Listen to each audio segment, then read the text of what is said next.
The M1 Macbook Air still might be one of the best value laptops you can buy in 2026. I bought this laptop in 2021 for £944 from John Lewis.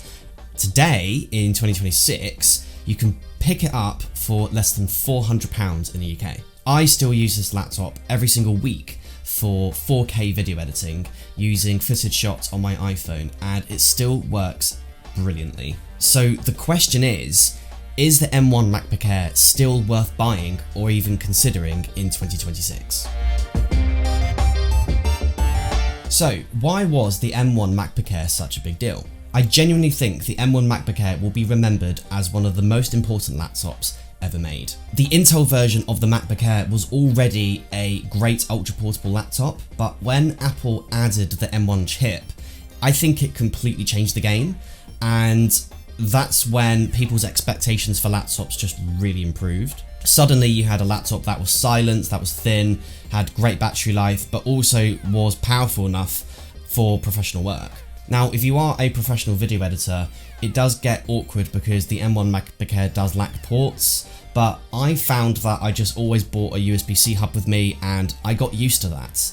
And in return, I had something that was really portable and just didn't let me down. So the M1 MacBook Air is so thin, it's even thinner than my Anker USB-C hub, and that's at the thickest part of the MacBook.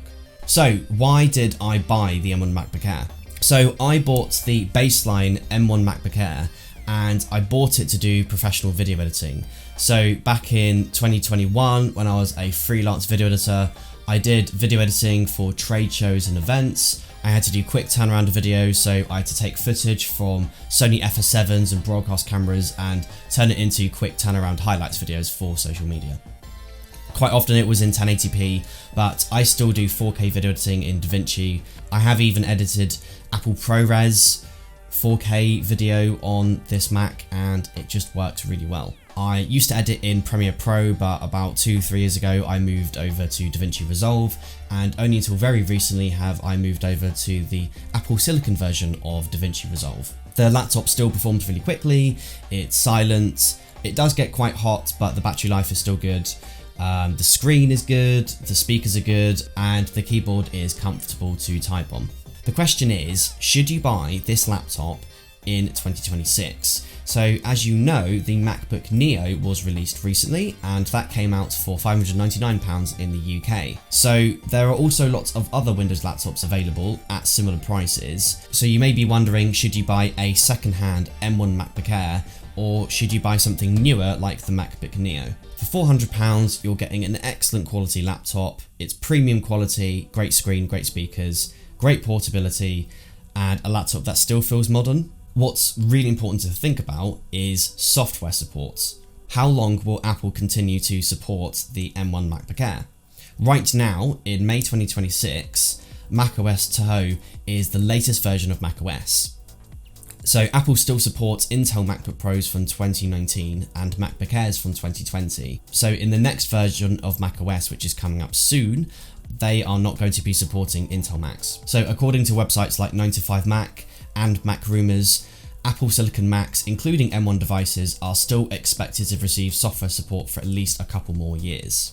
So while nobody knows when exactly the M1 won't be supported anymore, I think it still has a good amount of life in it, and it's still going to be supported for a good couple more years. Is the M1 MacBook Air still good in 2026? Absolutely. I think for the price, it's one of the best value laptops you can buy right now. 5 years later, it still handles intensive tasks quite well. I use this laptop regularly for making YouTube videos and content creation. I've done all kinds of things in it, like photo editing, 4K video editing, audio editing. So I think if you're going to buy this laptop, buy it. I don't think you're going to be disappointed.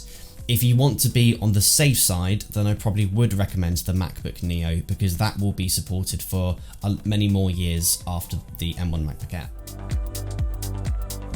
So I hope you find that helpful. If you have any more questions about the M1 MacBook Air, please do comment below. But apart from that, thank you very much for watching.